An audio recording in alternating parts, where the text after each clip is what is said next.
Hey, what's going on, y'all? Welcome back to another episode of the Two Man Game. It's been a little while. Last episode we had was a playoff preview. A lot of stuff going on in our lives. So we're just now getting back into it right in time for the NBA Finals. So that's starting today as we're uploading this episode here on Thursday, June 6th. We're both really excited about it. We're going to talk a lot about that. But we want to begin by talking for a moment, kind of just recapping the playoffs up to this point and just summarizing how every team's playoff run went in 3 words or less is the goal. If we got to stretch it like 4 or 5, we can change it up a little bit, but for the most part, 3 words or less. I should have timestamps as well between the finals talk and this talk, so if you want to skip back and forth. But first, before we get into it, Ryan, how are you doing? Not too bad, bro. I went and saw 21 Savage last night, JID, Nardo Wick, some other random dudes who we didn't really know who they were, just kind of showed up and they were bumping some music. But we had a good time. Cone was there too. We were in the pit, so we had a good time. My body's definitely still catching up. I think jumping in the mosh pit beat me up a little bit more than I anticipated, just because I felt like I was hit by a bus all day. And look at me, voice cracking. I already lost my voice, man. So if anyone wants to keep a voice crack counter in the comments, feel free, because I sound pretty terrible for podcasting for the first time in a month. So, but I'm doing pretty good. I'm really excited for the finals. I think it'll be fun to see the Celtics. Not saying finally play a good team, but everyone's been kind of dissing them for having a cakewalk, and having the team come out of the gauntlet that is the West isn't really considered a cakewalk, no matter how that series goes. So it'll be fun to see how that goes. And the Mavericks are one of my favorite teams that aren't Philly, so I'm pretty pumped for it and pretty pumped to talk about it. Yeah, man, I'm excited too. As I almost knock over I was telling Ryan this before the podcast. One of my ring lights is broken. That's why there's only light on like one side of my face, and it's weird. And I almost just knocked over my light. So, but yeah, me too. I mean, I'm really excited for these finals. It feels like it's going to be a great series. People feel very passionate about one side or the other, like really in on the Mavericks or really in on the Celtics. And like I said, we're going to talk about that a lot, but let's begin by quickly talking about the playoffs up to this point. Y'all know what happened. I'm sure you do have by this point. So we're just going to go through, talk about each team. We're going to go in order of the standings, I guess is a good way to do it. We'll start over in the Eastern Conference, I guess. The number 1 overall seeded Celtics made it to the Eastern Conference Finals, beat the Pacers, and are moving on to the NBA Finals. So right behind them are the New York Knicks. I guess I can go first for kind of their summary. I feel like if I had to have, I don't know if this counts as a word because I'm gonna use a symbol in there too. But my 3 words, I guess, is Jalen Brunson plus injuries. 4 words will, the plus I'm trying to use is it's like the plus sign, not like the word itself. But I don't know, bro. Well, I guess we'll let it slide. Okay, breaking your own rules already, though. How about Jalen Brunson, injuries? We allow that. Brunson and injuries. 3 words. There. Okay, Ryan's better at this than me. Brunson and injuries, I think, is just the best way to put it. Brunson was unbelievable in this first run as the clear number 1 guy. Last run, it was like him and Randall kind of in that same boat. This one, no Julius Randle for the entire run. Mitchell Robinson got hurt. OG got hurt. Josh Hart was dealing with an injury. Everybody was injured at some point or another. They found a way to beat Ryan Sixers, which we'll talk about in a little bit. They brought the Pacers to 7 games before losing at Madison Square Garden. I think this is a great run that showed a lot of promise. There really isn't anything that Knicks fans should be upset about. Obviously, they would have loved to make the conference finals for the first time in like 20 years. But I think this was a great jumping off point, and the best is still to come for this Knicks group. They just got to stay healthy. And I know that they didn't really have a choice because they were shorthanded, but it was almost like a domino effect because, Tibbs is known for playing guys into the ground literally, and it almost seemed like it was kind of reaping its ugly head with all these people getting hurt towards the end. Like even guys like Josh Hart, where you swear they're like the epitome of like durability. Mm-hmm. And even he was dealing with an injury at the end, So I just think they just kind of ran their course. The guys played hard. They played long minutes. Like every guy was playing 45 to 48 minutes in the Philly series and so on. And I just think it kind of caught up to them in the end. But I do think their offseason will be really interesting because they saw that with Brunson as the guy and like a really good supporting cast, they could make a pretty good run. So it'll be interesting to see if they build on that or do they kind of like, because they didn't have Randall for any of that, right? So I think it'll be interesting to see if they integrate Randall into that or if they kind of try to move him and just really focus on building the team around Brunson. So I think they have a very interesting offseason. Yeah, they've been hunting stars for a little while now because I do think it would be nice if they could add one more star. They are capable of that in that starting lineup. We'll see who it ends up being, if it is anybody or they just, try to improve on the edges. They do have to re-sign Ojenanobi. It seems like they probably will. I'd be surprised if they didn't, but I guess we'll wait and see. All right. The Bucks are the next team. You got 3 words for me? Doc and injuries. So pretty much because they got kind of set up because they were looking like a top 2 seed all season. They fired Adrian Griffin, halfway through the season, or maybe it was less than halfway, like a third. I don't remember the exact. It was right about. I think it was like 30 some games, like right before the halfway mark, maybe a little after. It was right there in the middle. And I'm totally butchering these because these are all off the dome, but I'm pretty sure they either went like right at 500 or below 500 with Just Doc below 500, yeah. when they were like 20 games up on, or like 15 games up 500 when it happened. So they were playing well. Like the record looked good. It wasn't always the best on. Yeah, I think that's how we described the Bucks, where their record was good, but their play wasn't good. And then when Doc came, their play still wasn't good, and the record also was bad. So I think they have a lot of work to do this offseason just because their main guys outside of Dame and Giannis are getting older. Like, I don't know how much longer you can rely on Brook and Middleton to be the next guys in line. And I do think their depth is really thin compared to what it has been in years past. So I think they have a very interesting offseason because I do think they can still be pretty good even with, the no name, the man who should not be named as their head coach.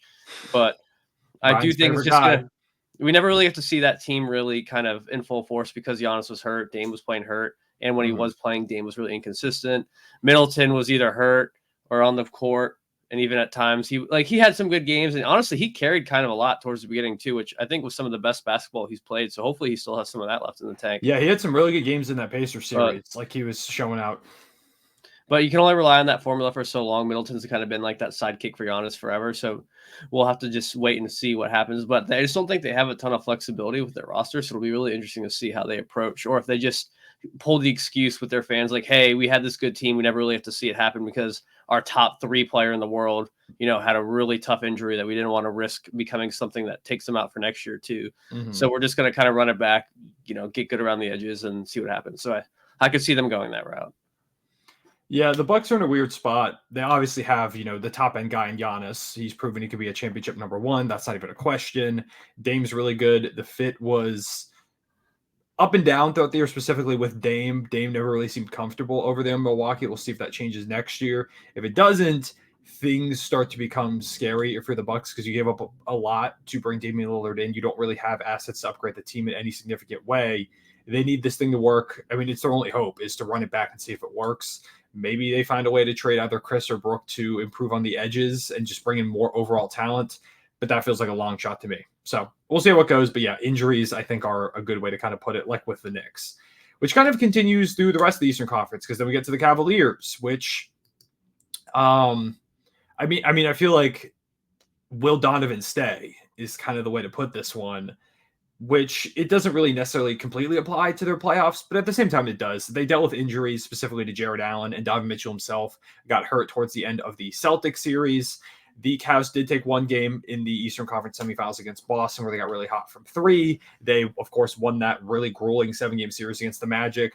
Wasn't as in their favor as they might have liked it to be because they did, they were hoping to compete more. And that's a matchup that they sought out at the end of the season where they lost on purpose in the last game to face the Magic. Magic got close. They were up big on them in game 7, but the Cavs stormed back mainly because of Donovan Mitchell. And now they just got to keep their fingers crossed that that was enough to convince Donovan to stay. Because if he doesn't, you're in a bad spot. If he's not going to extend, you probably have to look to trade him.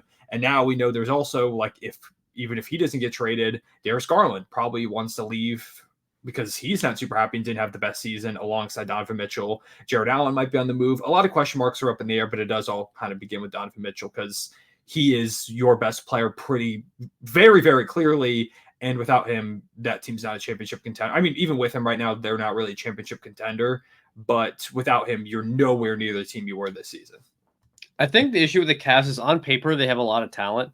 Given, I think I harped on this all season on this podcast, but even when they had all the guys, they were never really playing together. It always seemed like one person was out.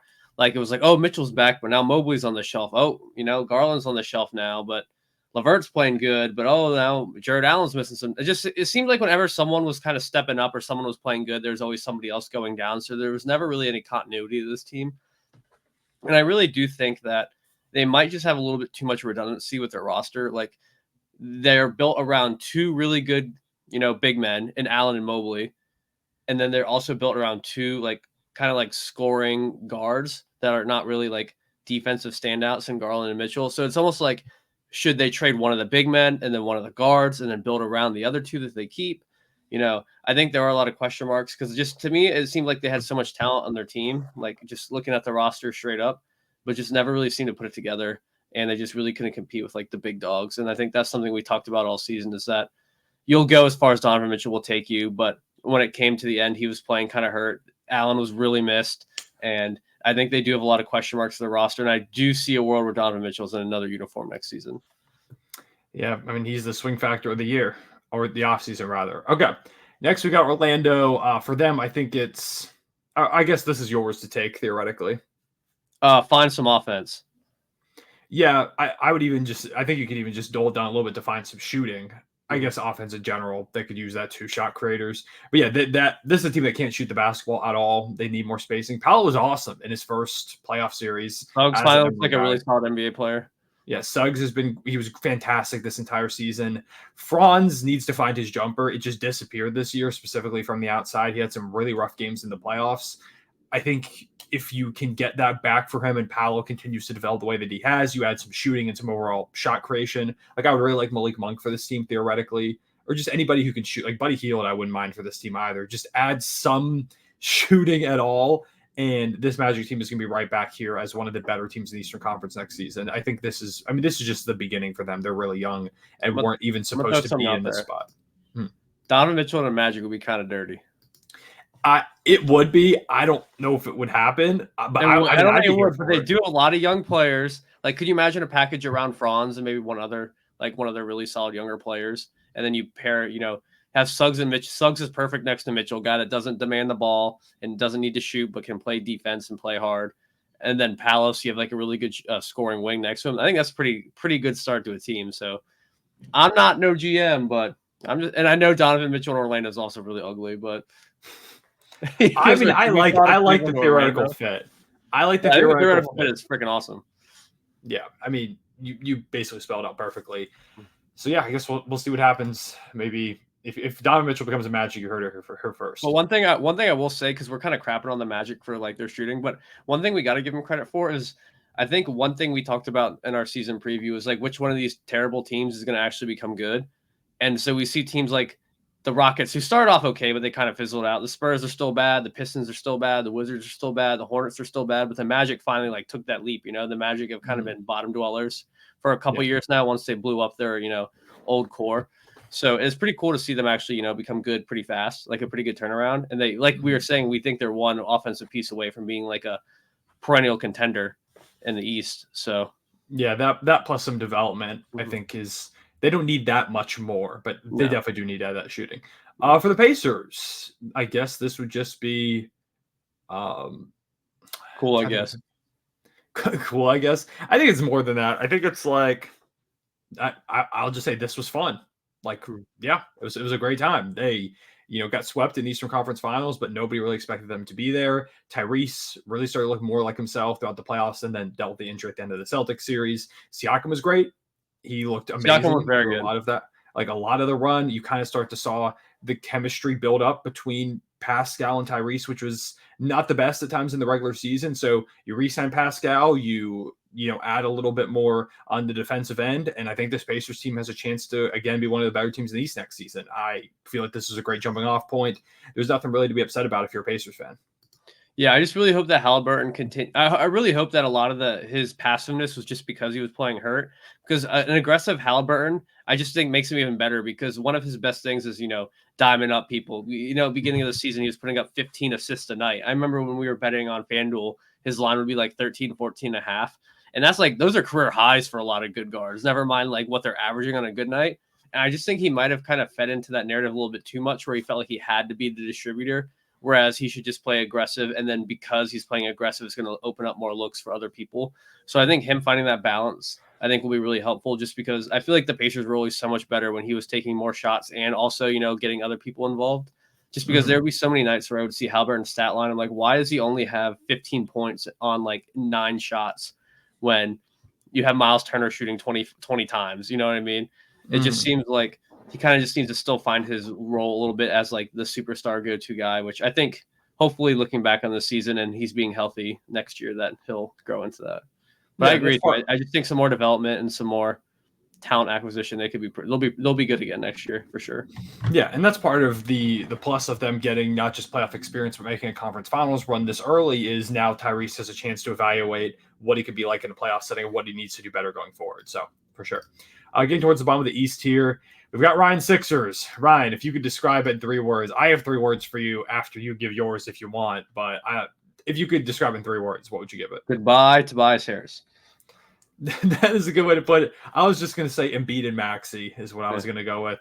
I think those are both pretty apt. Yeah, man, congratulations. Brian will never have to make a podcast episode again where Tobias Harris is on his team. Probably. I would be shocked. He's going to be a Piston, bro. 4 for 80. You book it. 4 for 80, man.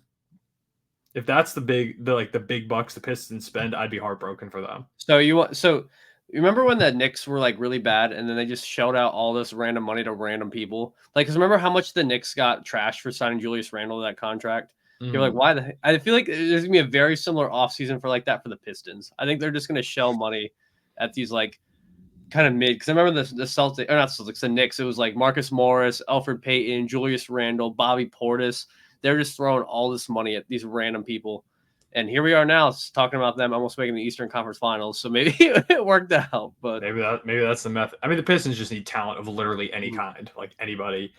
But yeah, Ryan and I were actually at one of the games. We were at Game 6, the final game of the series in Philadelphia, and it was really fun. It was a great atmosphere. You know, the Buddy Hield game, he finally figured it out at one point. It only took him to Game 6. He only took him to the last game, but he was unbelievable in that game. So shout out to Buddy Hield for that. Ryan and I each year scored as many points as Tobias Harris in the final game of his Sixers tenure. Which, left shots. Yeah, and Ryan and I's efficiency was better. So we'll take that. It just the most fitting end, I guess I would say, for the Tobias Harris era. That was a lot to say in Philadelphia. We'll see what happens for y'all in the offseason. I mean, there's a lot of rumors surrounding a bunch of stars. Jimmy Butler. He's a name that has been popping up in some trade rumors. We'll see if that comes to fruition, if he's even available. We've got like Brandon Ingram being talked about. Paul George is a name that's been talked about a lot as a free agent guy. There's that one like a dropping dimes guy, I think, or maybe an imposter of him who was saying that LeBron James and the Sixers have had conversations. I don't know. We'll see what happens with the Sixers. They're in a really interesting spot, either going for that 3rd star or keeping the team mostly, although I say mostly intact. There's only one guy on the roster right now, basically. It's Joel Embiid, and Paul Reed is there, as well as Ricky Council. So there's a few guys. No, Maxey just got signed, didn't he? Or they said they're getting ready to offer him the contract? Yeah, I mean, they can't offer him it until free agency opens up. So not officially, but he's going to get about 5 years, 205, which is a pretty good contract for a guy of Maxey's talent. So, yeah, I mean, the Sixers, I think, are in a good spot, but they have to capitalize this offseason. And it helps that you found out that Embiid and Maxey are an elite duo, even though they did lose that playoff series. Embiid and Maxey are both unbelievable. There were, some rough 4th quarters for Embiid, which he was dealing with a number of injuries, including Bell's palsy, where like literally his eye wasn't working. So I don't blame Embiid for them losing it all. I don't blame Maxey. I think their supporting cast was just weaker. Brunson was insane. They've got to up the guard defense, really just bringing better supporting pieces next to Embiid and Maxey. And I think the Sixers can be in a good spot next season. So we'll see where they're at. But overall, I think it was a fine season considering all the insanity that happened throughout the year. Yeah. And I just think people underestimate how much basically $40 million in dead money does to an NBA roster when you have a salary cap. It destroys you. I mean, when your salary cap's like barely, I think what's the salary cap in NBA? Isn't it like a little over 100 million? I can check what it was this season. I want to it's more than that. It's more than 100 million. The salary I think it's like season, 120, 130. 136. Yeah. Okay. So just like if you think about it, $40 million going to a guy that puts up no stats.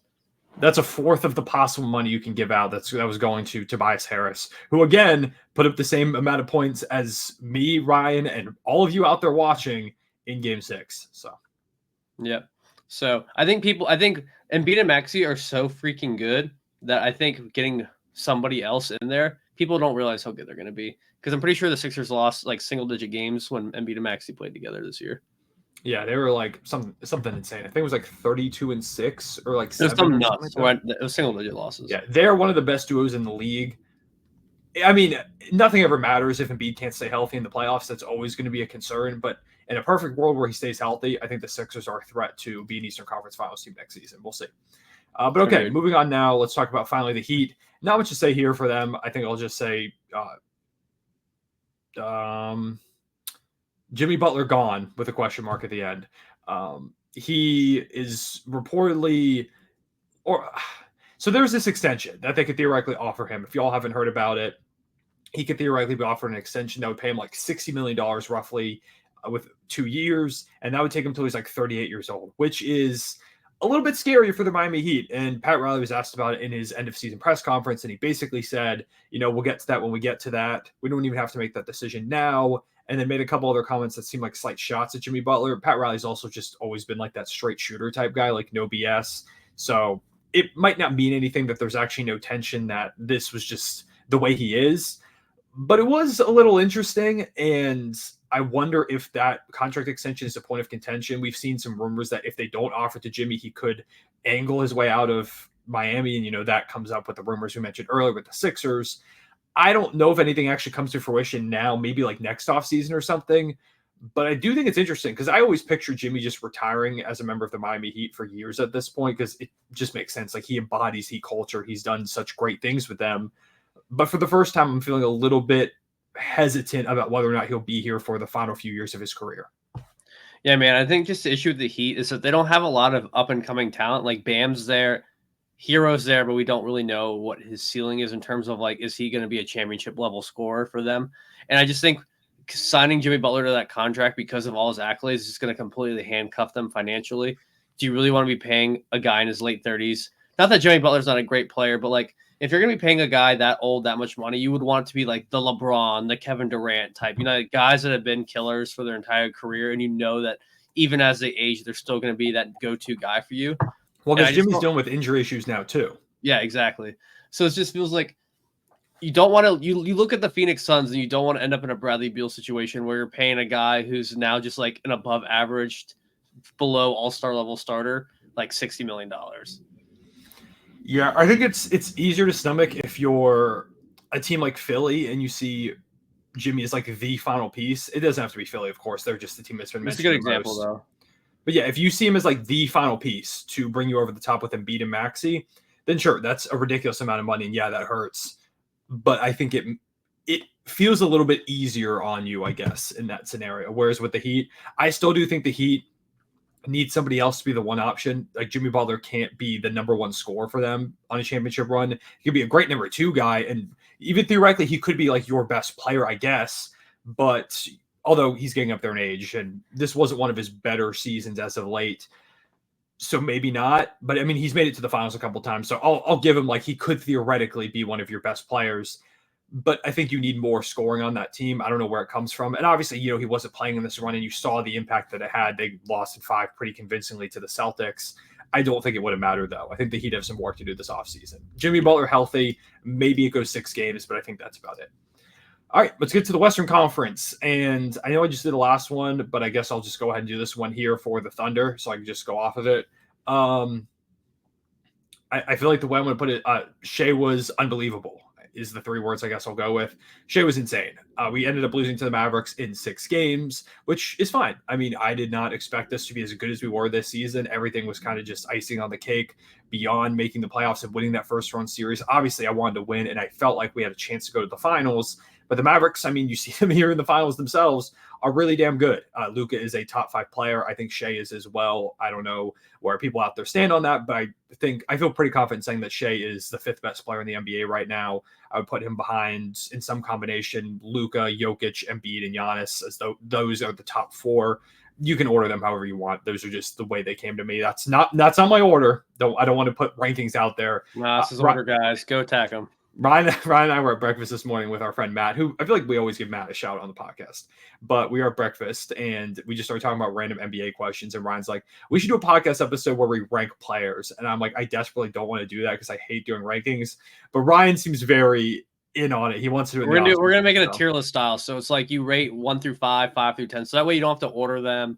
They have to be above them in the tier, but you don't have to like assign everyone a number, right? So that way we're not sitting here for 20 minutes debating who's 1 and 2. Or who's 11 versus 12. You might see that episode. you might see it. We'll see if I have a Ryan. It's coming. But yeah, I mean, Shea was unbelievable. He was the best player in the Dallas series. And J-Dub had his struggles. He was a bit up and down. Chet, same thing. The supporting guys, like the shooting was not as good for the Thunder as it was for the Mavericks. And that was the big swing thing for me, is that the Thunder went from the best three-point shooting team to one that really couldn't buy a shot in some of those games. It was just purely by Shea's willpower that we won a couple of those. Well, we only won 2 games, but specifically it was game 4 that Shea just willed us to that victory. And yeah, I mean, the Thunder will be fine. We've got a big offseason ahead of them. Don't want to get into that too much. But yeah, I mean, I can't complain. I think with this now experience under their belts, they're more prepared than ever going to next season. The team knows what they need to do. Also, if I had to make like one more 3-word thing, I'll just put it out there as well. I think I'd go with Giddey's probably gone. He was unplayable in the Dallas series.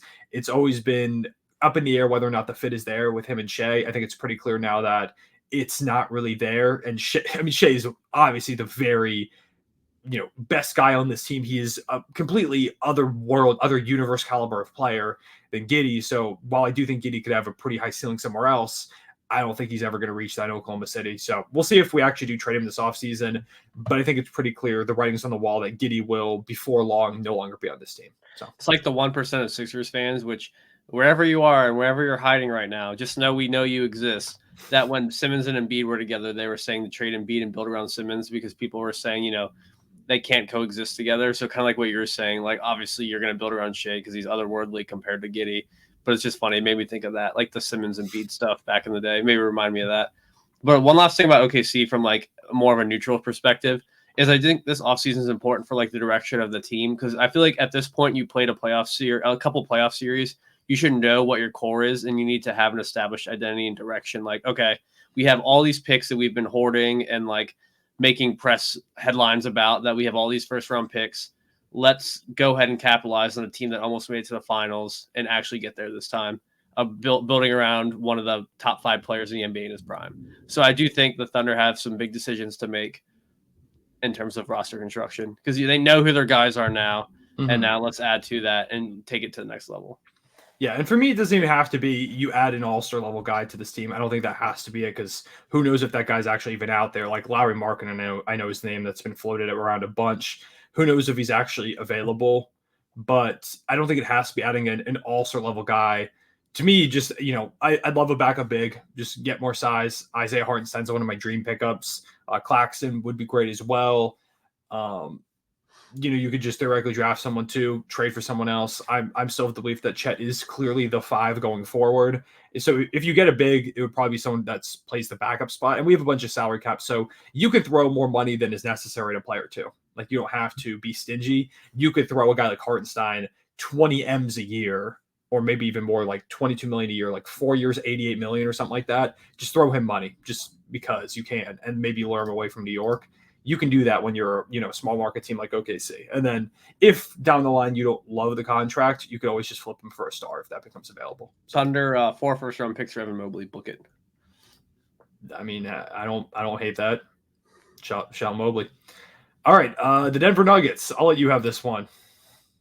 I need more depth, which I feel like I've been beating that dead horse all year. It just kind of I was gonna say I thought you were gonna say I was right. I mean, I was right. 100% was right. Pretty much what I said all season because everyone was. I hate to use this word, and this is kind of stupid, but everyone was slurping on the Nuggets all year about how like nobody was gonna beat them. And I said over and over and over again, Jokic is that dude. Jamal Murray can be that dude in the playoffs.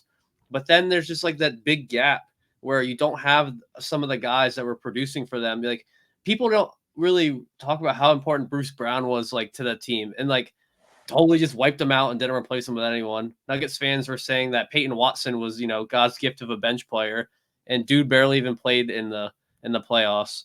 So I just really think that the Nuggets kind of just banked on like the same formula that was working for them. I think it's something that kind of the Bucks have been falling into too, which I do think, which is why they won their championship, because they were doing the same thing over and over and over again. And they're like, all right, let's change this up. We got Drew Holiday and, Shells. They didn't settle, right? Because they knew they were going to be perennial contenders, with their current roster, but they knew switching it up would help. And that's kind of what they did with Dame too, once they figured that their other formula was working. So I think the Nuggets kind of have to get to that point too. Do we think just running it back is going to be good enough? Like we have Jokic in his prime, like let's just go for it, man. We already won a title with this core. We know Jokic is that dude. What can we do to, further maximize his prime right now?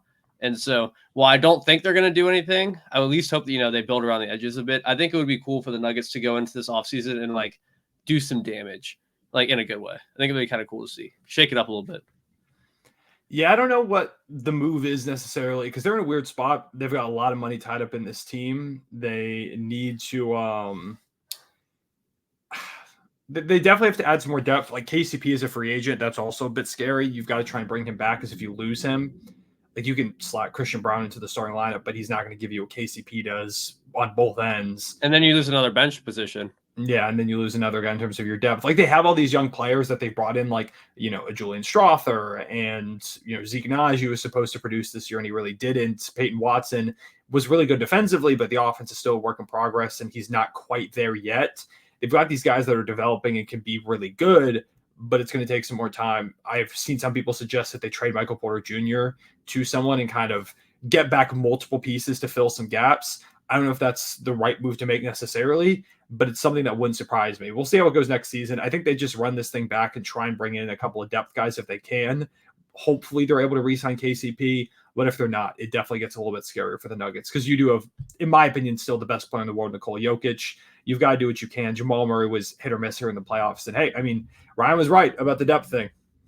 So, and you also got to hope that Michael Porter is not part of the RICO charges. Man, the Jonte Porter situation keeps getting even crazier. A lot of stuff coming out about that right now. Okay, next team is, where did my NBA standings go? I was looking at Peyton Watson's stats. Here we are. The next team is the Timberwolves. I guess it's just, for Minnesota, I would say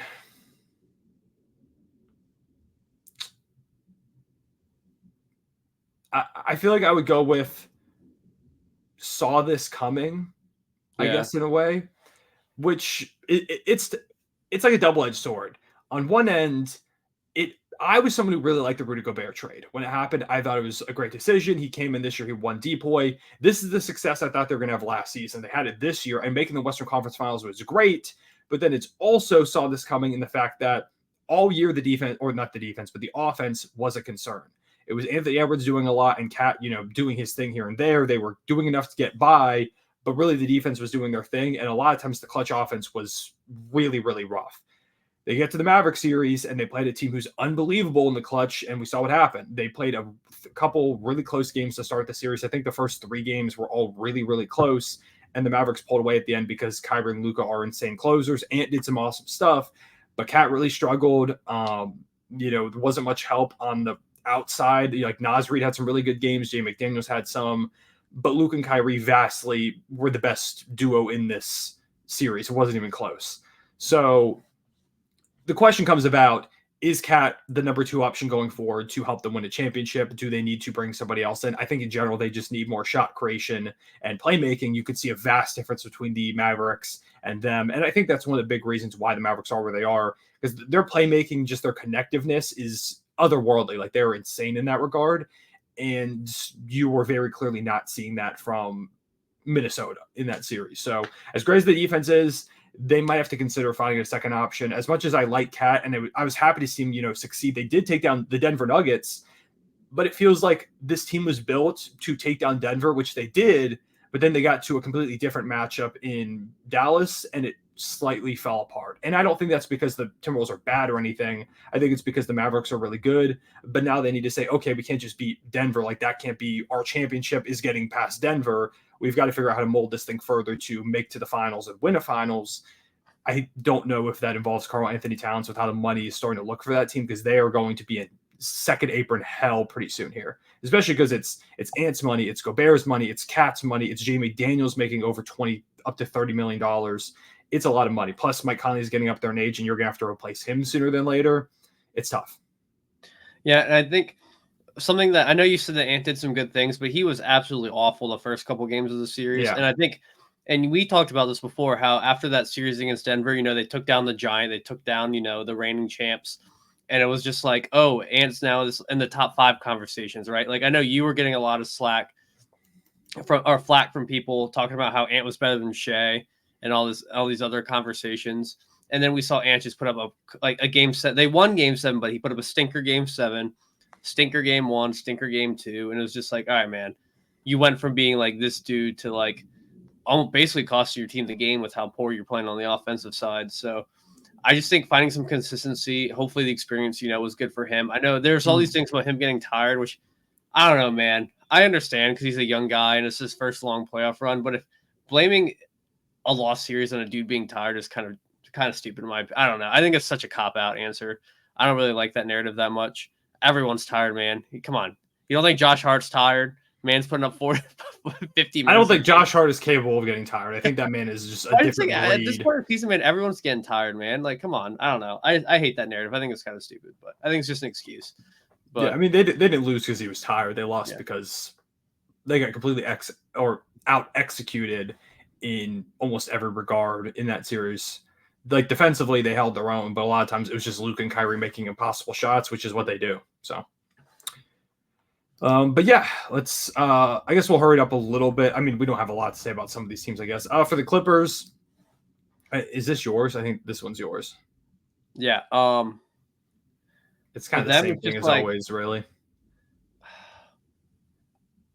This is kind of stupid, but just like what's next? Because they have so many question marks, right? Like the formula of Harden, George, and Kawhi, had some success, right? Like they started off really bad. Like Harden got there and everyone was clowning them because they're like one of the worst teams in the league. Then they went on this like stupid run, and this is like nobody could beat them. And then kind of like the same old thing where people always make fun of the teams that Kawhi are on for, resting him and giving him, back-to-backs off and minutes limits and stuff like that. And then we get to the most important games of the season and he can't play because he's hurt. So it just kind of comes down to like, is it really possible for these three to actually be good? Like talent-wise, it's there, right? Like Harden showed he could still play a bit. Even Westbrook, kind of showed some flashes at times. Paul George, a little bit inconsistent. We kind of talked about this. We don't think he can be the best player on a team right now to win the finals, but he can be like a 2 or 3 guy. But then when Kawhi's not on the court, he kind of has to be the best player. And that's kind of why you saw them lose that series. So I think Paul George's future's up in the air. Kawhi's health's up in the air. And Harden's just a wild card. Like, who knows? Maybe he wants out again next season. So I think he is a free agent. The Clippers have to make a decision. How much are they willing to pay him? And I imagine they will throw him money because they've got a new arena opening up and they don't want to give up on this era. But I'm of the belief that this thing's kind of over for the Clippers. They're just kind of stalling time at this point, which I don't blame them. They give up everything to make this grouping work. But with Kawhi and Paul George and James Harden all getting up there in age and the injury issues continuing to be an issue every single season, it is without fail always a problem every single year. They have not had the only healthy run they had was the bubble where they choked a 3-1 lead to the Nuggets. That's the only healthy shot they've had. It was Kawhi's ACL in 21, 22. Kawhi missed the whole season with the ACL, and Paul George missed a lot of the year, and they missed the playoffs. The following year, it was against the Suns where Kawhi starts off the series and Paul George isn't there, and then Kawhi ends up getting hurt and Paul George doesn't play at all, and Russ is doing his thing, but it's not nearly enough. And this year, it's Kawhi being out, and then he comes back, but he doesn't look like himself, so he's back out. I don't think they're ever getting a healthy run. I'm not convinced. I've tried to believe in this Clippers team a number of times. I just don't think it's going to happen. And credit to them. I mean, they put up a fight in a lot of those games. Like they did push the Mavericks to 6, but I just don't think it's possible at this point with how rapidly better the West is getting between the Thunder now, rising up. The Grizzlies are going to be back next year. You've got the Mavericks who are now here in the finals. The Nuggets are still there. The Timberwolves still have Anthony Edwards. They're not going anywhere for the moment. It's a really tough conference to be in. I just don't see a world where the Clippers continuing to run this thing back over and over again. Like, say they come back with the same group next year, they can have some runs. I just don't see it being enough for sustained playoff success anymore. I think it's a matter of time. Their only certainty is who's coaching them for the next couple of years. Yeah, Tyronn Lue is going to be there, and they will be in a new arena, which looks dope. They've got a lot of urinals. Steve Ballmer has really been hyping up the urinals and the bathrooms in general. But I mean, everyone's gonna be wanting to go to the bathroom when they're shit in the bed. So, and it's unfortunate. They have not been able to catch a break. We don't need to talk about the Mavericks. We'll talk about here in the finals in a moment. The Phoenix Suns. This one, two words are coming to mind for me. I don't even know if I need 3. They're screwed is what's coming to mind for me. I don't know what bad to do. Team comp. Yeah, I don't know what they do. They gave up all their assets to get Bradley Beal, Kevin Durant, like this Devin Booker, this trio here combined. Obviously, they've had Booker for a while, but to build this big three, they gave up everything. Brought in Yusuf Nurkic, and it even felt like they were a nightmare matchup. Like this could be one of the worst bottom seed matchups that is for Minnesota, and they got swept. Like it really was not even close. They could bring in depth pieces theoretically, like they could bring back Royce O'Neal and just hope this thing gels better next year. I don't see a world where it goes from swept in the first round to NBA Finals appearance, and that's what they give up all the assets for. This is another team that, like the Clippers, feels like a bit of a ticking time bomb. The only difference is, even if you trade everybody, you could theoretically still keep Devin Booker, although if you're getting rid of like Durant and Beal, although I don't know if you can even trade Beal. I don't think you can trade Beal, man, unless you attach assets. Well, there's two problems. One, is anyone going to take him? And two, he has a no trade clause. So if he wants to be in Phoenix, he doesn't have to go anywhere. Yeah, I just feel like they're also kind of a ticking time bomb. I don't know if Booker's going to want to be there if they fall apart. They were really up and down this season. One of the worst fourth quarter teams of all time, at least for a team that isn't awful. Super weird year for them. And now Frank Vogel's gone. They've got Mike Budenholzer. Maybe he fixes some stuff. I don't think he's going to do enough to fix this team. I think the issue is that I think that team can still be really good with Durant and Booker as the two best players, but they sacrifice all flexibility by getting Beal. It just never really made any sense. So yeah, they're just name chasing, it sounded like. I don't think, because a lot of people are going to be mad and be like, oh, all we did was give up Chris Paul and like, nothing super valuable for Bradley Beal. And he is an upgrade over Chris Paul, but the problem is that was the decision that handicapped you. Like, you can bring in Bradley Beal and it is clearly an upgrade of a player, but still not be the best decision because you now don't have any other type of flexibility. This is what you have going forward. So, and Beal actually played some nice basketball towards the end of the season, but it's just he had a great stretch to end the season. Yeah. It just kind of comes down to like what we talked about with Philly and Tobias Harris, right? Even when Tobias would have his nights where he'd actually, put up 20 and 10 or whatever, it's still like you're paying this guy a third of your salary cap. Whereas would you rather have him putting up, pretty decent stats, or would you rather have two or three guys that are versatile and can do a bunch of different stuff for the same kind of like value, and then letting your other two stars play off of them? So yeah. We got the Lakers next. You got words for them? This is like more than three, but was it Ham's fault?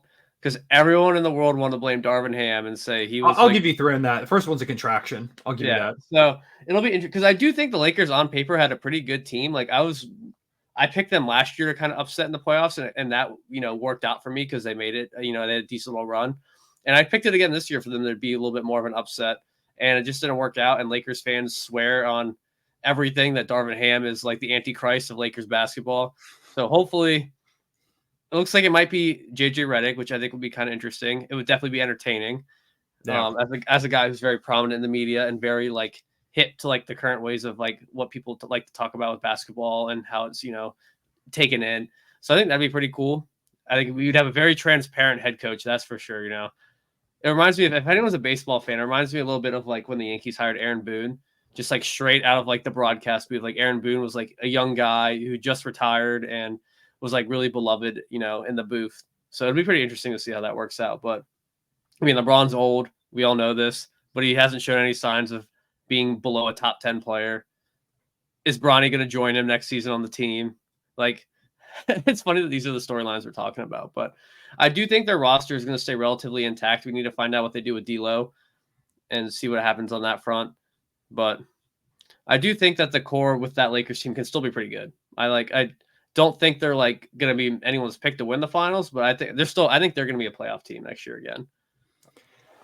Yeah, I mean, I don't know, because the goal is to win LeBron a ring. I just don't know how you get there at this point. You could try and add that third star. I don't know who it is, or if they come along, or if you just keep the bring Kuzma back. Group and bring Kuzma back. He's the missing piece. It's funny how if you told someone like that the Lakers were going to, at the beginning of this offseason, that the Lakers were going to hire JJ Redick and theoretically maybe draft Bronny James and stuff, this feels like a very realistic outcome. And they'd be like, nah, like that's just like, they would think you're just making a joke. And like, that is the funniest possible outcome for the offseason. It might not even be the worst. Just it just fits so well narratively. The Lakers have been so entertaining. We were talking about this earlier over the past few years. So shout out to them. We'll see. And then finally for the Pelicans, I guess no more Ingram is kind of the way it goes. Ingram was not good against the Thunder. Lou had him in the torture chamber, but he was also kind of injured a little bit.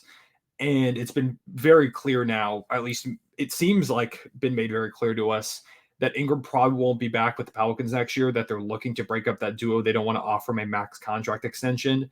So it feels like this may be the end of the Brandon Ingram, Zion Williamson era, which honestly I think is fine. They tried it. Maybe if Zion was healthy, they had a better chance against the Thunder. I still don't think they go from a sweep to winning that series. They have to shake up something. I don't even know if it is trading Brandon Ingram. I think Jonas Valanciunas isn't the answer at the big man spot, so that's a question mark because he's a free agent. I think you probably want to move CJ back to the 2. I don't know if you want him as your lead guard anymore. I don't know. The Pelicans are in a weird spot. I think Zion's really good, but I don't know where they go from here to really get up to championship contention because you're hoping that that young duo of Ingram and Zion could lead you there. Hasn't really been the case yet so far. And I mean, I guess we could also say something with the 3 words related to Zion's injuries because I was going to say he got hurt again, but that's 4. Zion's hurt again, I guess is another one you could go with because, I mean, he's hurt again. So there's not much you can really even do to evaluate this team in the playoffs because once again, Zion was not there.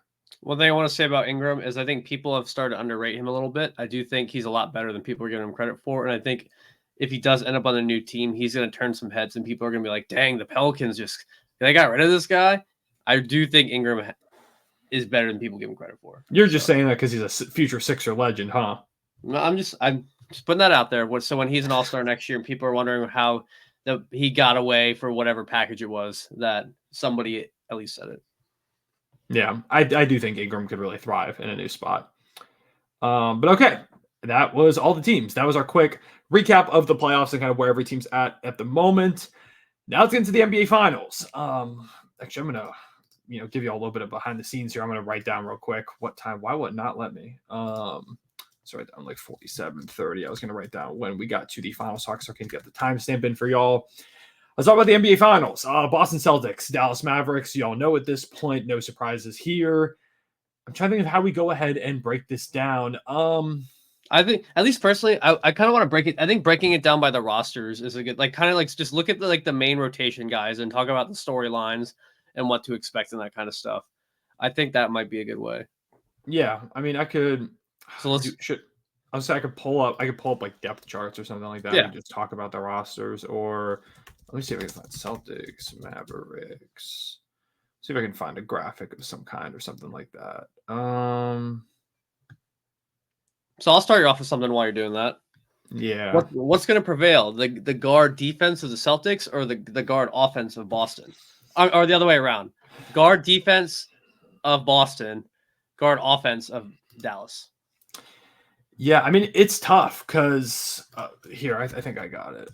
Celtics depth chart. Because when we take a look at the Celtics, like one thing that makes it hard for the Mavericks, in my opinion, is the just variety of options you have if you're Boston to defend these guys. They've got Luka and Kyrie on one end if you're the Mavericks. But if you're the Celtics, you have Drew Holiday and Derek White, one of the best defensive backcourts we've really ever seen. I said that in a video and people got mad at me. I don't care. They're both multiple-time all-defensive guys. I'm perfectly comfortable with saying there have been very few teams in history that have had a defensive backcourt of that caliber. I'm not saying they're the best, but they're one of the better ones.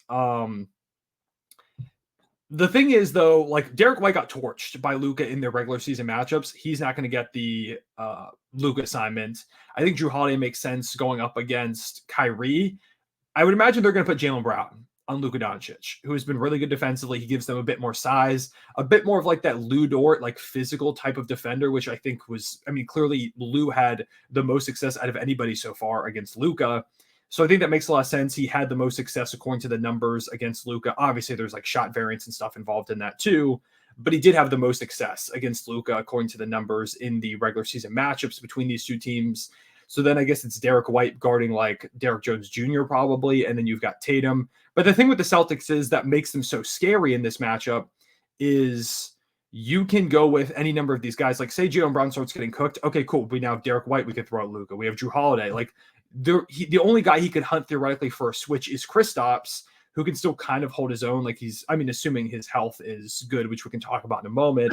But Kristaps is a bit quicker out there in the perimeter. I mean, he's not, Draymond Green or anything like that. Like he's not a all over the place type of court defender, but he's got some length, and the Celtics also can just send extra help, and everybody on this team is a good or great defender in this starting lineup here, which makes them super intimidating, which is the hard part for the Mavericks. Although, at the same time, they faced great defenders already. Lou Dort, Shea, Cason Wallace, Chet Holmgren down low, Jalen Williams in the Thunder series. Against the Timberwolves, Jay McDaniels, who was an all-defensive guy, Anthony Edwards, Rudy Gobert down low was the depoy. They have faced great defenders so far. No one has been able to slow them down. So as great as Boston is defensively, there is the question of maybe these two guys are just unstoppable and there's nothing you can even do. And then one thing that I think is really interesting is, because we're looking at the chart now, is Gafford, Jones Jr., Washington, Lively. They're just all very athletic. And I do think there is a lot of athleticism and size on that Mavericks for sure. It's really interesting to see how Kristaps holds up, and even Horford, just because I know Horford's usually able, even though he's getting up there in age, he's usually able to hold his own on the defensive end. But I do think like these really hyper mobile, players, I do think it's really interesting having a guy coming off an injury and a guy that's towards the end of his career as like the primary defenders on those guys and like trying to protect the rim. I do think that's going to be very interesting to see if that becomes an issue, because I do think the Celtics are really going to be able to hold their own on the perimeter, assuming all things go right. Like you said, they haven't been stopped by really good perimeter defenders all playoffs, them as the Mavericks. But down low, I think will be very interesting, because you're going from having Rudy Gobert and either Towns or Reed, which even though Towns and Reed aren't known for their defense, they're still a presence. And so I do think that having, a smaller Tatum or Brown, and then either Horford or Porzingis as like the two main big guys in there will be very interesting to see how that goes. And then also interesting to see if maybe the Celtics counter and ever go small. I could see them doing more lineups where they have like maybe Pritchard or Hauser in there and just run like the Tatum 5 and just try to play those guys off the court. So it'll be interesting to see how they play the big men kind of scenario, just because I do feel like the Celtics probably have the weakest, big man rotation out of anyone the Mavericks have played so far, maybe outside the Clippers. But even then, they at least still had Zubac. So I don't know. Yeah. It really does. I think a lot of this series, my biggest X factor is probably the health of Kristaps Porzingis. If Kristaps looks like himself, I think it's going to be really hard for the Mavericks to win this series. Definitely not impossible, but it's made a lot more difficult. If Kristaps doesn't look like himself, the Celtics are in kind of a bad way, because they do need KP on the defensive end. They need his stretchability as that 5, his size as a vertical threat, the rim protection, shot altering, post-up game that he brings to the table too, just being able to slow things down and really muck up the game, which I think favors the Celtics a little bit more. They need that from KP. And if he doesn't look like himself, and if he's hobbled out there and can't keep up, then they're just going to target him all game on the defensive end. And that suddenly becomes a problem. And now you, again, go to Al Horford, who, like you said, is a lot up there in age, against a really mobile, athletic team that the Mavericks have become basically the Lob City Clippers 2.0, it feels like at times, with the amount of alley-oops they throw per game. Gafford and Lively diving off those pick and rolls.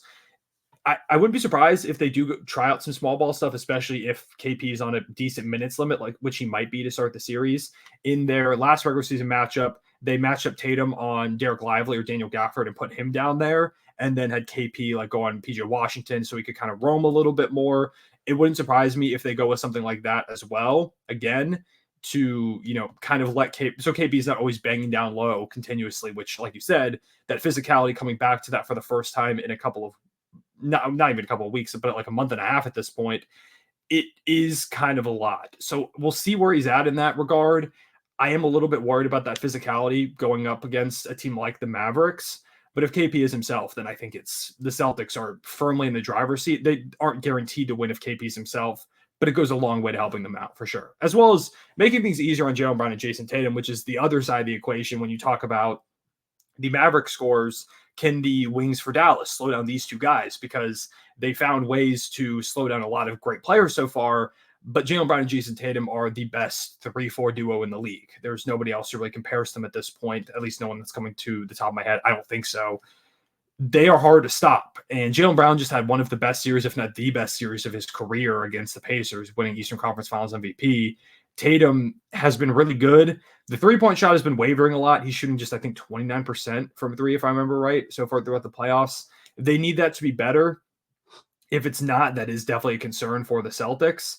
And it's going to be up to the Mavericks to keep that happening, because this is the toughest defense. I was going to say probably, but it is the toughest defense the Celtics have played yet. And I mean, they kind of ran through the Eastern Conference. And I do want to say they deserve credit for running through the Eastern Conference without Kristaps Porzingis. I know we talk about the injuries on the other sides. KP is really big to what they do, and it never really mattered. Like, they still made light work of the East. I know a lot of the games were competitive, but they closed them out, which is another thing for them. You know, they've been 4-0 in clutch games in the playoffs so far. It's been a concern throughout the year. Maybe that's behind them. Maybe it's not when they play a better team in the Mavericks. We'll see, because the Mavericks are also great in the clutch. All this to say, they need probably a little bit more out of Jason Tatum. That's going to be big. But Jaylen Brown has been phenomenal so far. And if he can kind of keep that momentum going, that's big for Boston too. So we'll see if DJJ and PJ can slow them down. Kind of like going off what you were saying too. I do think this is by far the hardest matchup the Celtics have played. Not to say they've been in cruise control, but they really have had a lot of close games against what was considered far inferior competition. Like, everyone's kind of clowning the Celtics for having like this easy cakewalk to the finals, yet a lot of those games were close. Like, I know they swept the Pacers and they kind of handled the Cavs, but there were a lot of games that went down to the wire. You know, the Pacers had some astronomical choke jobs that they easily could have won 2 games in that series. Maybe more if they didn't choke those games, because then we would have gotten more games for them to potentially win. But I do think it'll be interesting, kind of like what we were talking about, is you can't have moments like they had against the Pacers against Dallas. You're not going to, Dallas isn't going to pull in Indiana and throw the ball out of bounds and dribble it out of bounds a couple times. They're going to take care of the basketball, and they're going to hit like stupid shots. So I do think that it'll be interesting to see if that first game, not that they're going to come out flat-footed, but to see if they, keep up with the intensity of a far better team. And if they're still kind of prone, because they could make a lot of these mistakes against these other teams, but if they make them against Dallas, it's not going to happen. And kind of like what you're saying too, these could be mitigated with the return of Kristaps Porzingis, but we just haven't seen him and they haven't played with him in over a month. So I think that'll be interesting too, to see like the team's been functioning without KP in a playoff run. Now you're just throwing in this other player into the mix who has played with them all season. But when you're playing playoff basketball, it's just a whole different breed of basketball. And then you put in this other guy. It'll be interesting to see if it's like any growing pains with that. Mm-hmm. I think it'll be interesting. And then looking at this depth chart too, I don't even know if he's played all playoffs, because honestly, I'm going to be completely straightforward. I didn't watch a lot of the Celtics games because I figured they would be blowouts. So I watched a lot of the ends, of that Pacers series, especially. I watched a lot of the ends of the series games, but or ends of the games for that series. But I want to see if Xavier Tillman gets more minutes, because I feel like he's kind of a physical big, even though he's not as tall, but he kind of does play kind of physical. So it'll be interesting to see if maybe they just throw him in there. Like, hey man, go bruise with Lively and Gafford. Yeah, Tillman's got a couple minutes here and there. Cornette was playing a good bit, but he dealt with an injury, although here in the depth chart doesn't say anything about him being hurt. I don't think he'd be able to fit with those guys. I think he would get abused. Yeah, they'll probably need a little bit more. Another thing that's interesting to think about in just terms of a schematic fit between these two teams is the Mavs hit the most corner threes in the league this season, and the Celtics have been really good, one of the best in the league, might even be the best at stopping corner threes. We'll see how that goes. Who wins that battle? Does the Celtics defense hold up, or is Luke and Kyrie's playmaking just too much, creating advantages and finding those guys in the corners? Also, do PJ and Derek Jones Jr. hit those shots? Because PJ was, I'm going to have nightmares forever about him hitting corner threes against us, but he was not very good against the Timberwolves in that series, shooting from 3, shot like 20-something%, which of course was annoying to me because I just saw him torch us for like 50% from deep, roughly. Derek Jones has been up and down throughout the playoffs. He was really good this season. It's been pretty good for the most part, but there have been a couple nights, like somewhat hit or miss on some nights. They need consistency from those guys. I'll go ahead and swap over to the Mavericks depth chart so we can talk about them too. Those guys are going to have to be big, as well as like if Josh Green's in, he's got to hit his shots. We'll see how many minutes Jane Hardy plays. He played some against Minnesota, and I think that scoring punch could be good for them. Although I think he was actually some really positive minutes for them. Yeah, the only worry is he's definitely targetable for that Celtics team on the defensive end, so I don't know how many minutes he's actually going to be able to play.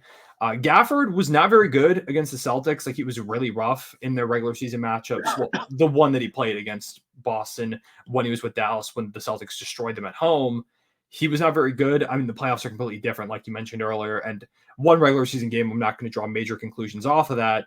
But we'll see if that's still kind of a problem, because so far Lively has been the vastly better big for them throughout the playoffs here, even though Gafford has had his moments. They need Gafford to be a little bit better. I wouldn't be surprised if Kleba plays a lot more than him in this series. I think that stretchability is going to be big for the Mavericks to open the game up.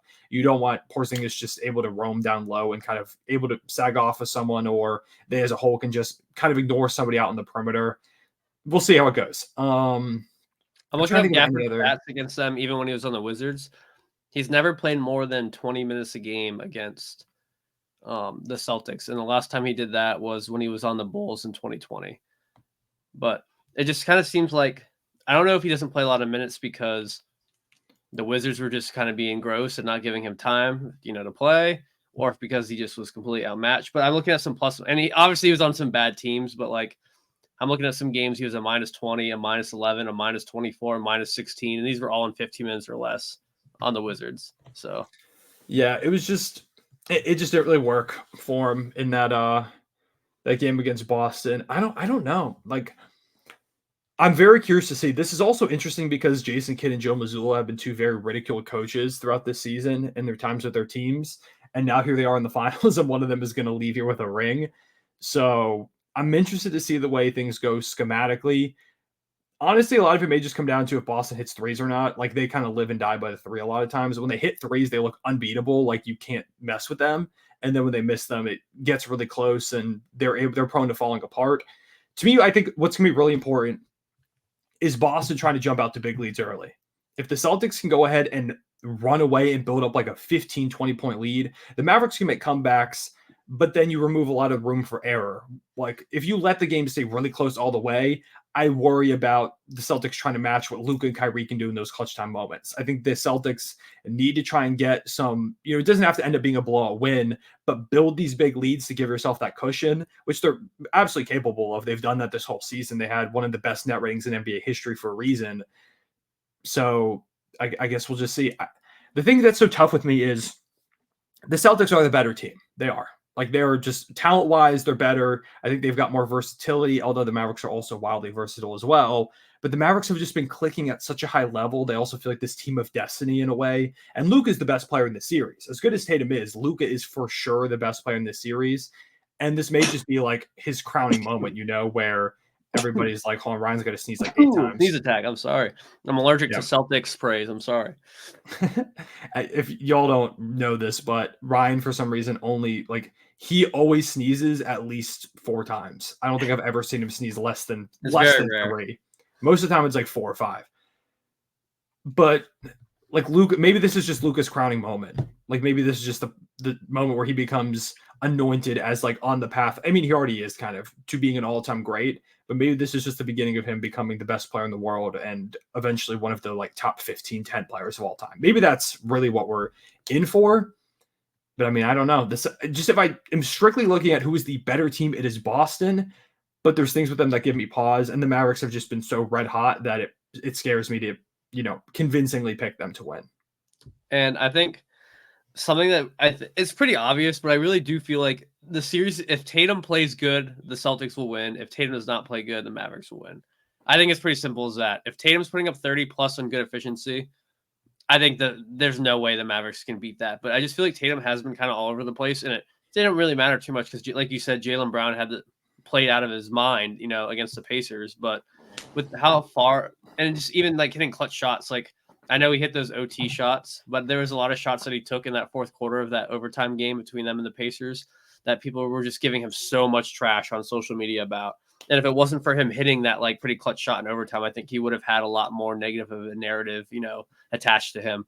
But he kind of redeemed himself in that way. So I do think it's kind of stupid to say that the best player on one of the best teams is the X factor. But I do think it's going to come down to Tatum playing good more so than anything else. Like Kristaps could look Luka and Kyrie could cook, but if Tatum's absolutely cooking and the rest of the players in the Celtics are doing their job, I do think the Celtics would take it. But it'll be see. I do think that, kind of like we were saying, we're going to have so many narratives. It's going to be Kyrie and KP, facing their old teams. 2 coaches that got trashed on a lot, and now they brought their teams to the finals. Luka everyone's been talking about how he's one of the best players, but he hasn't been winning, in the playoffs. And here he is, had a chance to win in the playoffs.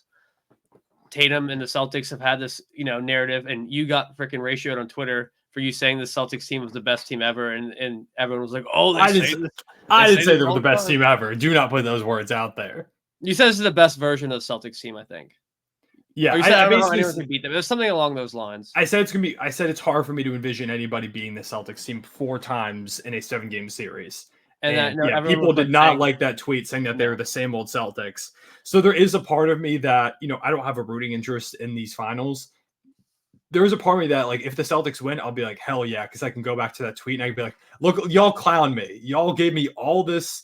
Everybody saying, there were so many people convinced I was a Celtics fan, but people were clowning me saying that, it's the same old Celtics, like they did it, swap out Marcus Smart for Drew Holiday and Grant Williams for Kristaps Porzingis. Like, this is not the same Celtics team, which is part of why I feel like this might be the year they get it done. I mean, just take a look at the numbers.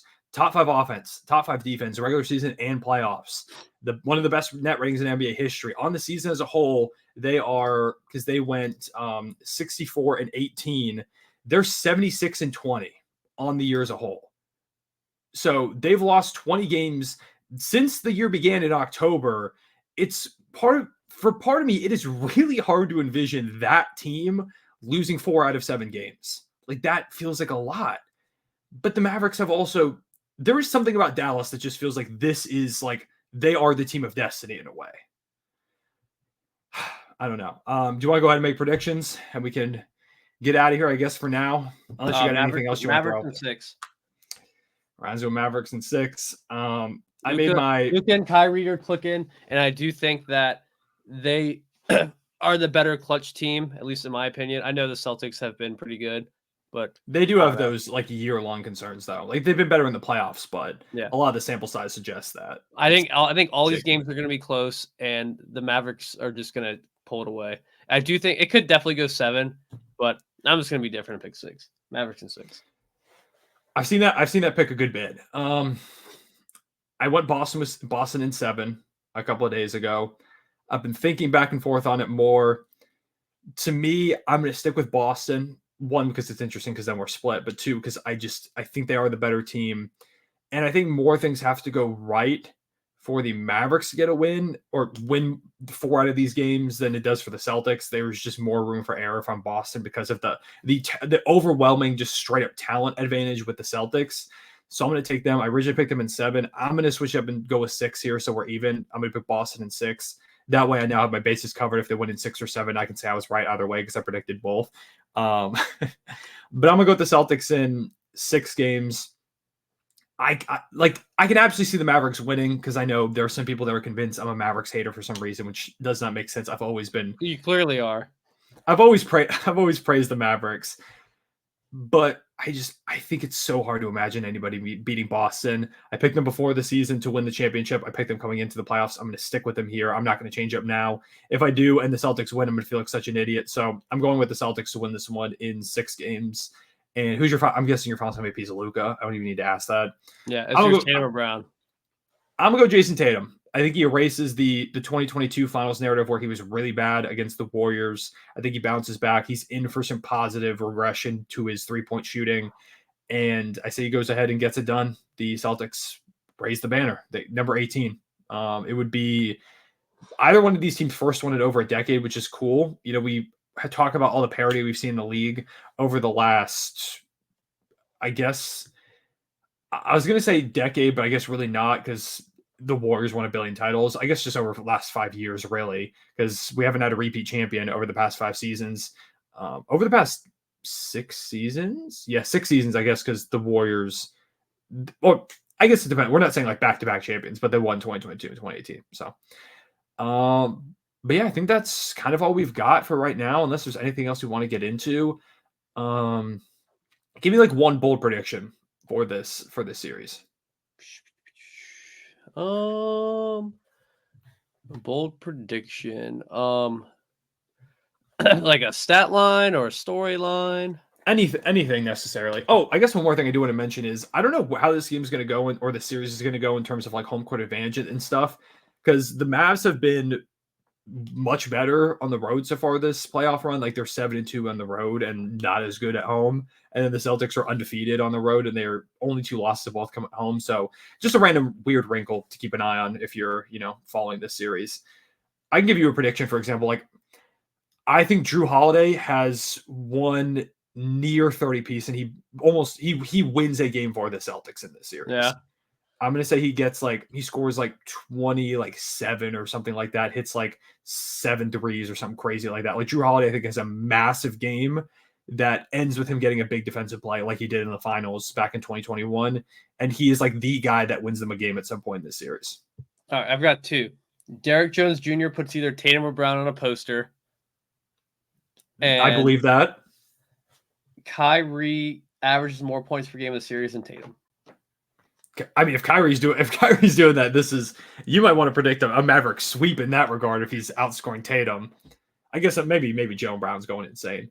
I'm trying to think of like one more. I think I'm going to say that Jason Tatum dunks on Luka. And then Luka, we're going to have a sequence where Jason Tatum dunks on Luka, and it feels almost reminiscent to when he dunked on LeBron as a rookie. And then Luka comes back to the other end and hits like a step back 3 over him. And then like Twitter explodes over that sequence. I'm going to say we get a sequence like that. And it happens in the final 3 minutes of game 3. All right. I'm with it. That's what I'm going to go with. All right. Actually, no, that feels like more of a silencer move from Luka. I'm going to say game 2. Final 3 minutes of game 2. If it happens on game 3, I'm going to be upset. But yeah, I want to get real specific and bold. So yeah, I mean, there are our finals predictions. There are our thoughts overall. Yeah, you got anything else you want to wrap up with? I don't think so. I'm excited to watch. Me too, man. I can't wait. I'm so excited. It starts tomorrow. We're going to be locked in. We will be dropping podcasts sporadically throughout the finals, hopefully, assuming we have time. I mean, at the very least, there'll be a recap of it, but hopefully we can drop one like kind of midway through the series and then one at the end of the series to kind of give our thoughts throughout. And, I'll be doing my thing on YouTube. We're both on Twitter. You know the drill. But yeah, leave a like and subscribe if you enjoy the podcast episode. Shout out to the one guy who continues to comment on my videos. Day whatever of commenting until Cone brings back consistent podcast uploads. There's a guy that continues to comment that on one of my videos. So we appreciate y'all sticking with us. We've just got a lot going on in our lives right now. Like I'm in a Connor's actually here. We're actually in one room apart right now. Yeah, I'm actually visiting right now back home. My girlfriend just graduated from grad school, so she decided to go visit her family back home. So I'm here. So I've been traveling a little bit. Got some like potential, I might be moving. I'm not really sure yet where I'm going to be over the next few months. So it's just, we're figuring stuff out right now. So it's kind of tough to make things as consistent as we'd like them to be. But yeah, we appreciate tuning in as always. If you made it to this point, comment. I scored as many points as Tobias Harris down below in the comments to let us know you made it to the end. We appreciate you as always. Take care. Peace.